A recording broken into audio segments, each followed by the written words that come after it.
Straight Shift with the Car Chick, the podcast that's all about cars, buying, selling, fixing, and driving, and sometimes pretty fast if you're the Car Chick. Now, here she is. Hey everyone, and welcome to the Straight Shift. I know I promised you guys that I would do a 3-part series all about electrified cars. And the first one I published earlier this month, talking about the different technologies behind hybrids, plug-in hybrids, and fully electric vehicles. And part 2 will be about the realities of owning one of these vehicles and maintaining them, and just what does that reality look like currently in the United States. But that is not this podcast. I was doing a Twitter Spaces chat yesterday with Scotty Reese, who is the owner and editor of the phenomenal website, A Girl's Guide to Cars.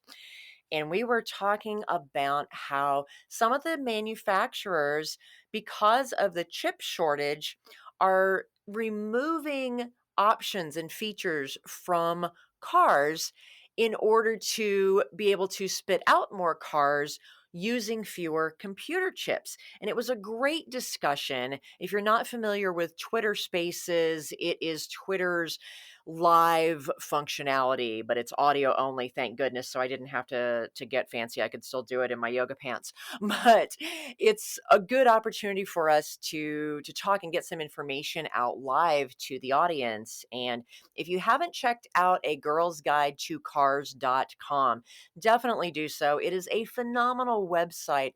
Scotty and her team do a great job of getting hardcore car information and car products, anything related to owning, buying, selling, and maintaining your car. And yes, it is by women for women, but guys, I promise the information applies to you as well. And it's great info, very straightforward, doesn't have the editorializing and opinions that a lot of sites do. So she's just really big on facts, and it's a great, great website. And I have done some writing for her, although I prefer to talk rather than write. So this is why she has drafted me to do some of these live events on social media. And we do record them now, and they are saved on her website. But I thought this information was really important to get out to my audience for the Straight Shift. So I am inserting this podcast in between talking about electrified cars. So I promise the next podcast will be that part 2 on electrified cars. But I think this is very timely information for anyone who is shopping for a new car right now, that you need to be aware that it may not have all of the bells and whistles that you are expecting it to have, that it is advertised to have on the manufacturer's website or on Edmunds or wherever you're doing your research to try and figure out which trim level contains the heated seats and the sunroof and the navigation, or whichever bells and whistles you're looking for. Because unfortunately, the automakers are having to make some very tough decisions right now about how can we get the most cars to market that have the features that are most important to our best target audience, given that we have a fraction of the computer chips that we actually need to produce cars. Some manufacturers seem to be having a little bit more trouble with this than others. I have seen some of the German manufacturers and certainly the American manufacturers be hit a little bit harder. And as I have talked in previous podcasts, a lot of that is due to whatever supplier relationships they have for the computer chips. Ford and GM, I have said, are building their own computer chip plants because they realize they cannot be dependent on external suppliers, knowing that the demand for computer chips is not going to go down. It is only going to continue to rise exponentially, and there will continue to be massive competition for those computer chips across all markets. Really, if you stop and think, how much stuff, how many of the products that we buy here in the United States now contains computer chips. It's like everything we buy now has to be smart. So I knew that they were putting a lot of functionality that required computer chips into things like your washer and dryer, your dishwasher, the refrigerator, so that these appliances would be smart appliances and could have functionality that would make our lives easier. So your fridge can now tell you if you're out of milk. You don't actually have to bother to open the door and look, apparently. You can program your washer and dryer to kick on remotely. You don't even have to be there. I mean, there's just crazy functionality that when you really step back and think about it, these are all so first world problems. It just made me realize how spoiled, I'm just going to say it, spoiled we are in America, that we have these things. So in some ways, the lack of car inventory because there's not enough computer chips, we've kind of brought this on ourselves by demanding things like refrigerators and dishwashers that have more functionality. I mean, yes, of course, the computer chip problem has definitely been affected by the increased demand for things like laptops and tablets and phones and things that we have needed to stay connected while we are riding out this pandemic. But to not be able to get a refrigerator because they can't build as many of those because they need computer chips. I mean, honestly, my refrigerator does not need a computer chip. Now, if it had something that would clean out the fridge for me, that would be fantastic. But they haven't invented that yet, as far as I know. I was speaking with a prospective client the end of last week, and she is an interior designer. And we were just kind of chatting about this whole situation.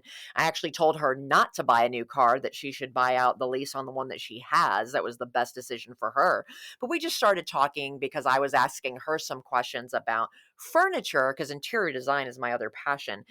And she was telling me that even furniture has computer chips. Apparently, you can buy couches that are recliner couches, and they have a wireless charging device built into the arms. So, heaven forbid, should you have to plug your cell phone in, you can just set your phone on the arm of the couch and it will charge itself while you're watching TV. And some of them are even Alexa enabled, so that you can say, Alexa, raise my feet, and the couch will recline for you. So, God forbid, should you actually have to push a button or push on the arm of the couch, you can simply ask Alexa to do it for you. I mean, that just boggles my mind that we've gotten that spoiled and that sophisticated with the technology. I mean, it's cool that it exists and you can do those things, but do we really need that right now? I mean, honestly, I'd really rather they be able to build more cars. But anyway, I'm kind of going off on a tangent with that, but all of that just kind of put it all in perspective for me and made me realize that we really are going to be in this for a while longer, because it does take a long time to ramp up that computer chip production. And it's not just about catching up from what we've lost in production from the pandemic.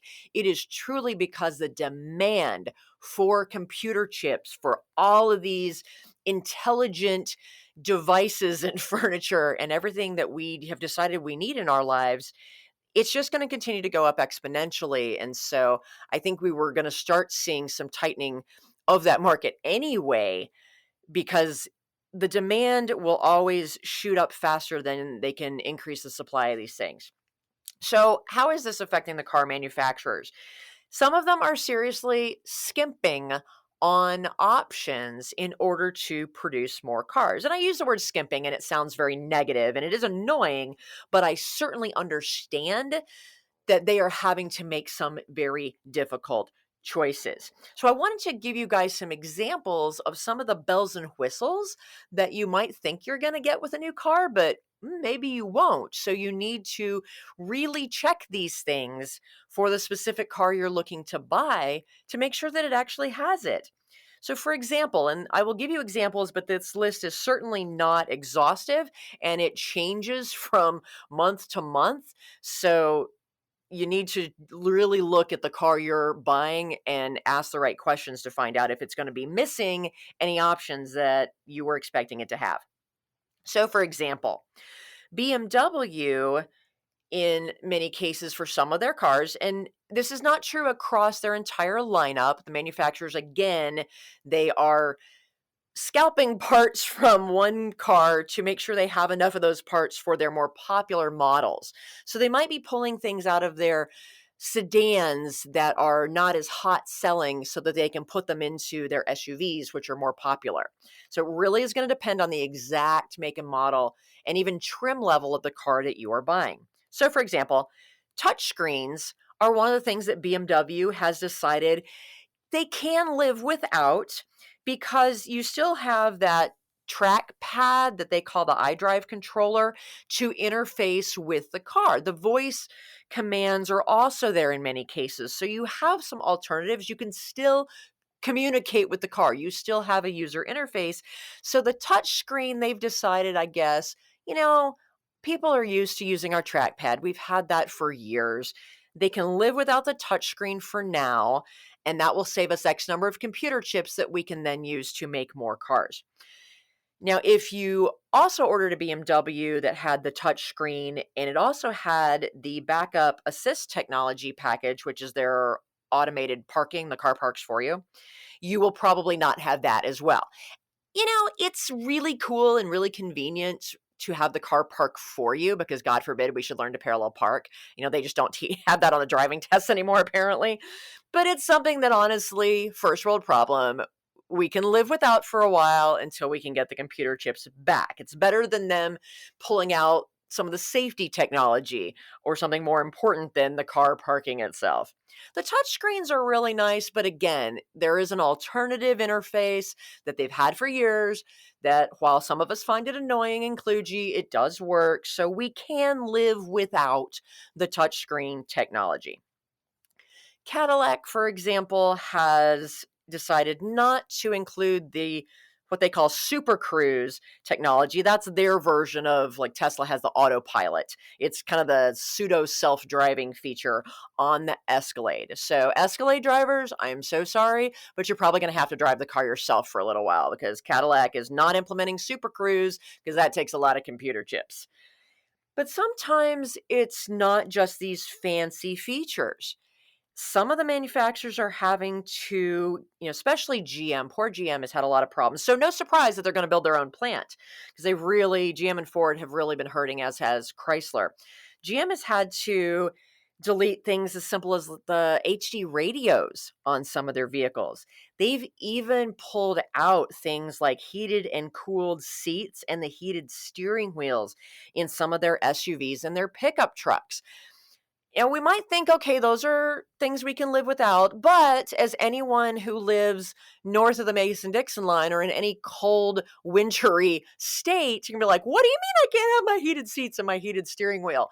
Those things have started to become a little more of a necessity for folks in the colder climates. Or down here in the South, while cooled seats are still kind of a luxury feature, for the people that have them when you live in the Carolinas or Georgia or Texas or Florida, it gets dang hot in the summer. Those cooled seats are pretty darn nice. So if you have a GM product, you're looking to buy a GM SUV or truck, you might want to look at those to see if they have those.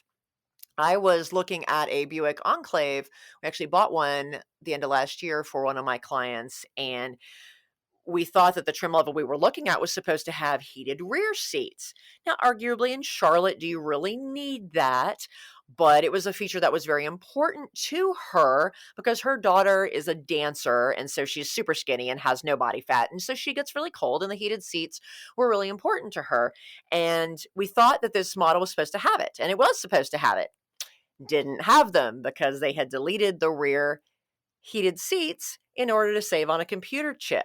So we had to shift to a different car, to a different trim level of that car, to get the heated seats. And it wasn't that it was a blanket delete. It was, okay, the ones that were produced in this time frame, we had to delete them.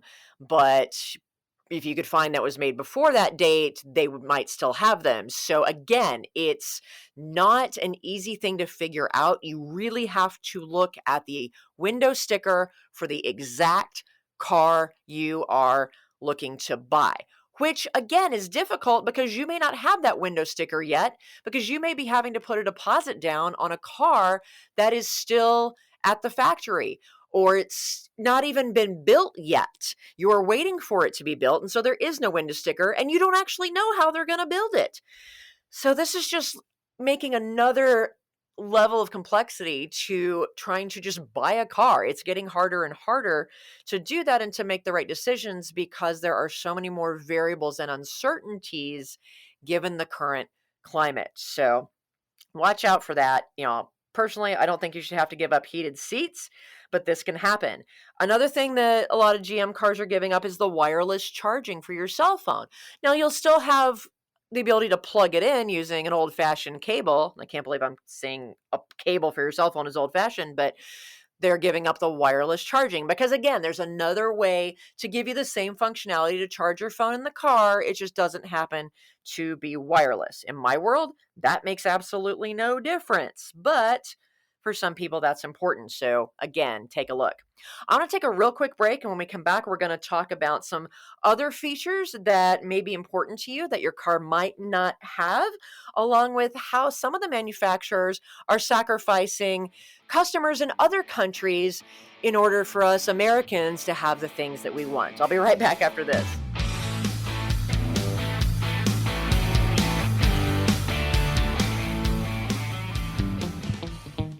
Do you hate car shopping? Do you worry about being taken advantage of or about finding the right car at a great price?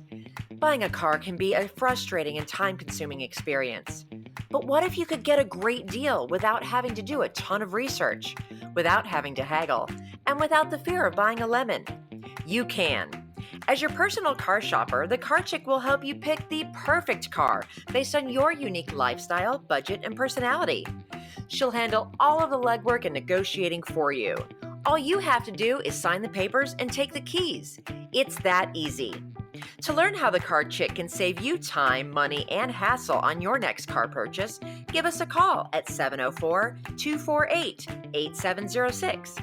That's 704-248-8706. Or visit us on the web at thecarchick.com. Automatic? Automatic? We don't need no stinking automatic. Straight Shift with the Car Chick. Hey everyone, and welcome back to the Straight Shift. Today we are talking about the automakers having to, in some cases, skimp on the bells and whistles that you might be expecting should come with your new car, but they're having to leave those out due to the lack of computer chips, and they're having to make some pretty tough decisions on how to allocate their meager resources. It's like a hospital having too many patients to treat and not having enough resources, and they have to make some tough decisions on how to allocate the resources in the most critical places. And that's exactly what the automakers are doing. It's a triage situation. We are mostly seeing it with the American manufacturers and a little bit with the German manufacturers. I have not yet seen this, and it doesn't mean it's not happening. It just means that I have not seen it in the shopping that I have been doing. I have not seen it with most of the Japanese and Korean manufacturers. Nissan is an exception. I have seen in some cases they have made the decision to not implement the built-in navigation system in some of their makes and models, and instead allow you to rely on the Apple CarPlay Android Auto functionality and use just the navigation app that's on your phone. They decided that that was something they could sacrifice because more and more people are preferring to use the navigation on their phone through the CarPlay or Android Auto anyway, because half the time it's more accurate and often better functionality. So they made that decision because, again, there's an alternative, and an alternative that most people prefer anyway. So it's not the end of the world if there's not a built-in navigation system. And we're kind of seeing built-in nav systems are probably going to phase out of the industry anyway because of the smartphone integration. But it's not just the computer chips. Nissan also had to stop putting the spray-in bed liner in their trucks, for a while. It's now back, but there were a few months where that supply chain of the spray-in bed liner product was not available to them. And so instead of just not producing the trucks, they said, you know what? People can live without a spray-in bed liner. We're going to keep producing the trucks, and that feature is just not going to be offered for a little while. Fortunately, that's back, but that is a sign of the disruption to the overall supply chain. It's not just computer chips. Fortunately, these other disruptions are temporarily, and we will see them come back if they have not already. But again, when you are shopping for a new car, don't be surprised if there are some things that aren't available. Even some accessories you might not be able to get because they're back ordered. Tow hitches have been back ordered in many cases and are hard to get because the demand for tow hitches has just gone up so much in the last year and a half because people not being able to take their normal vacations are like, hey, you know what? We're going to buy a boat. We're going to buy some jet skis. We're going to buy a camper. And so they've needed to add a tow hitch to their existing vehicle so that they can go off and do these adventures that are a little more feasible to do during a pandemic. So the demand for tow hitches went through the roof. But again, we're going to see those types of things settle back down, whereas the computer chip problem is a longer term problem, and we're going to be dealing with it for a while. Even the luxury brands are dealing with this. And if you think about it, that makes sense because the fancier the car, typically the more swanky bells and whistles it has, and swanky bells and whistles these days translates into need for computer chips. But some of them, are things that you're really going to notice. I mean, even Tesla has had to make some of these decisions, and in a few of their cars, they've had to reduce the number of USB ports because, before they had like 20 USB ports in their cars. I'm exaggerating, but there were a ton. So they've had to pare that down. Heaven forbid, you might only get 1 or 2 USB ports in the car. But they also sacrificed the power lumbar in some of their passenger seats. So that's something that, if the seat comfort is important to you, particularly if you have back issues, you need to be sure that the vehicle you're looking at really does come with that power lumbar support and adjustments that you are expecting it to have and that you need it to have for your physical comfort and safety. So that's definitely something to check. Speaking of seat adjustments, I did have to laugh. Porsche has had to scale back on their 18-way power adjustable driver's seat on some of their models because it takes too many computer chips. I mean, I can't even think of 18 different ways that you could possibly adjust a seat in the first place. So that one kind of made me chuckle. Definitely a first world problem. But in a luxury brand, you expect this ridiculous level of bells and whistles for the ridiculous amount of money that you're paying. But it did make me kind of laugh. But little things like the start stop functionality that has been so, GM has put in so many of their vehicles. And what that is when you get to a traffic light, it shuts off the engine and kind of puts it in a standby mode. And when you put your foot on the gas, when the light turns green, then it quickly restarts everything. Quickly being a relevant term. In some of their models, they have deleted that technology, which to anyone who has actually had to live with that start-stop technology, that would be a blessing because I can't tell you how many people hate that start-stop technology because there is such a delay and it puts a lot more wear and tear on your starter. So GM, if you're listening, just go ahead and delete that start-stop stuff like permanently. Drives everybody crazy anyway, which is why you've had to implement a turn off switch for that people can elect to turn it off because they hate it so much. So if you want to save on computer chips, that's a great area to do it. Not that anybody from GN corporate is listening to me, but that would be great. So I'm not worried about that one. The good news is they are not deleting things like blind spot monitoring. Obviously they're not going to delete backup cameras. Those are required by law for SUVs and trucks nowadays. They're not going to skimp on your safety, but they may skimp on your comfort and your convenience in order to produce more cars.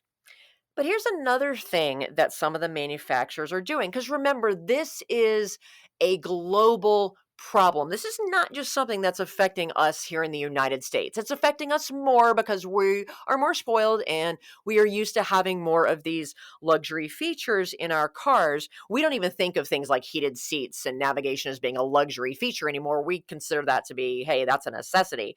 But other areas of the world are not quite as privileged as we are. And so those are more luxury features to them. So, what a few of the manufacturers have been doing is sacrificing those bells and whistles in the vehicles they are producing for other countries in order to allocate more of their computer chip supply to give those features to vehicles that are being sold here in the United States. Because we just won't give up our bells and whistles as easily as a lot of other countries. But if you think about it, okay, do you really need heated seats in a country like India, which tends to be a warm country? I'm sure there are places where it gets cold and you would need heated seats, but they're sacrificing some of those things. They've been sacrificing some of those features like the built-in navigation in cars that are sold in Europe. And Europe has easier navigation than we do. They have better signs. People use more transportation. It's not as big of a place as the United States. And we rely on navigation systems a lot more than the folks over in Europe. So that is an area where they've said, the Europeans are going to be okay living without this, so let's allocate it to the American market. So part of that is profitability driven. It's about being able to get the vehicles that sell the best for the most money to the market that will buy them. And these are features that are important to them. So it's really happening truly on a global scale. And it makes me feel a little bit guilty that we're almost like stealing parts from other countries to satisfy our need for these bells and whistles. I think really looking at this information and thinking about it just was a little bit of a humbling experience for me and made me much more grateful and appreciative of the things that we do have, the privileges, the luxuries that we have in the United States that the rest of the world doesn't have. It reminds me of when I was traveling a lot. I was very fortunate to be able to travel a lot growing up with my parents. And we did notice that there were a lot of things that were very different than they were at home. And my parents prepared me for that and educated me on that so that when we went to visit other countries, we didn't get that reputation of being the ugly American tourist. We were very courteous and grateful to be able to travel. So little things like refrigeration, like we take for granted. You go to a restaurant and you order a soda, even a fast food place, and you get ice in your soda or ice in your water. Ice in other countries back then, and I'm dating myself here, but ice is not a guaranteed thing. It wasn't. And so you would go to Europe, refrigeration was very expensive. And so to get ice in your drink was a luxury in many places. You had to specifically ask for it. In some cases, you actually had to pay extra for it. So I learned at an early age that the lifestyle that we live in America is very different from the rest of the world. And it is, definitely a more luxurious standard of living. So, I think having not traveled as much as I've gotten older and not seen those differences for myself, I kind of forgot. And learning this information about having to reallocate bells and whistles in the car world just made me really reappreciate that. So I hope you all will take a moment and digest that information and take a moment to be grateful for what we do have in this country. We really are so, so fortunate to have what we do. And the next time you go to complain that it's hard to get a product that you want, stop and think, in the grand scheme of things, it probably really is a first world problem. And you're still lucky that you have the option of even getting a product like that to begin with. So, little bit of a soapbox, folks, but this is just something that I really started thinking about. But to take this back to what does this mean for you with buying cars? You have to find out exactly what features are actually going to be coming on the car that you are buying. Now, I have not seen Toyota or Hyundai or Kia or Honda so far, those manufacturers, I have not seen them skimping on anything. I haven't seen Lexus skimping on anything. That doesn't mean that it might not happen, and you should still absolutely do your diligence to make sure you know if they are going to be deleting any features from your car that you were expecting it to have. And the challenge with that, as I said, is in most cases these days, when you're buying a new car, that new car is not sitting on the dealer lot. It is somewhere in the production pipeline, or it has not yet entered the production pipeline. You have put a deposit down on a theoretical future vehicle, and you don't know how the manufacturer is actually going to build that car. You have asked them, pretty please build it this way for me, but that's no guarantee that's what they're actually going to do. And in some cases, for the cars that you do place a true order for, they will, based on the options that you have wanted, if you want more bells and whistles, you may have to wait longer to get that car because they're going to prioritize the orders that require less computer chips, that have less bells and whistles requested. And so you may be waiting a little bit longer than your neighbor who ordered the same car, but without as many packages on it. So be aware of that. But talk with your dealer, or if you're working with me, I will certainly be doing all of this for you to find out, is the manufacturer skimping on options? Or if we order this trim level, it will have all those options, but we're probably going to have to wait a few months to get it. Ask those questions. And then the moment a build sheet or a window sticker is available for the car that you have put a deposit on, review that and see what's actually on there. I just got a Palisade that hit the ground that we had ordered a couple of months ago, and I finally got the window sticker today because it just arrived at the dealership, and it did not have the tow hitch and the rubber mats that we wanted. But that's not a big deal. Those are things that the dealer can add. We may have to wait a little bit to get the tow hitch depending on how that's back ordered. But then it also had several accessories that they put on the factory that we didn't request and that we really didn't want, but they're actually not bad things to have. But it did increase the price of the car by about $500 that we weren't expecting, but it is what it is. And the accessories they added, like the cargo cover and the seat back protectors and the cross rails for the roof, these are things that they can add to the car to eke out a little bit more profit that doesn't require computer chips. So don't be surprised if the car you ordered has a bunch of accessories on it from the factory that you didn't order, that you didn't request, and that you may not want, but that you're probably stuck with because they did put them on at the factory or installed them at the port, in which case they're still a part of the original MSRP of that car. But hopefully it's useful things like seat back protectors and the cargo tray and the cross rails for the roof rack. I'm glad that we got those. So again, you're just going to have to do more diligence to make sure that you're getting the accessories, the features, the options that you really need to have. And you may have to have a heart-to-heart conversation with yourself about, what do I really absolutely positively must have for this vehicle to support my lifestyle and my body and what I really need, and what, I'd love to have this. It's going to bum me out if I don't have it, but it's more important to actually get the car. I can live without it, and make those decisions for yourself. So have that heart to heart with yourself. Really think about that, and don't just assume that you're going to be able to get every bell and whistle of your heart's desire due to the challenges in the current market.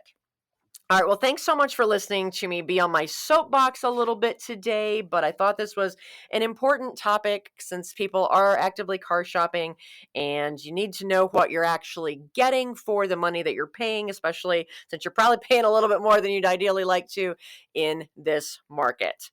Next podcast, I promise, will be part 2 of the electrified cars and what it is really like to own one of these things and things you need to consider before you buy one. So until then, folks, drive safely. I'm out of here. The Straight Shift podcast is copyright Leanne Shattuck, the Car Chick, 2017. All views expressed by guest and or co-hosts are those of the guest and or co-hosts, and not necessarily those of Leanne Shattuck or the Car Chick.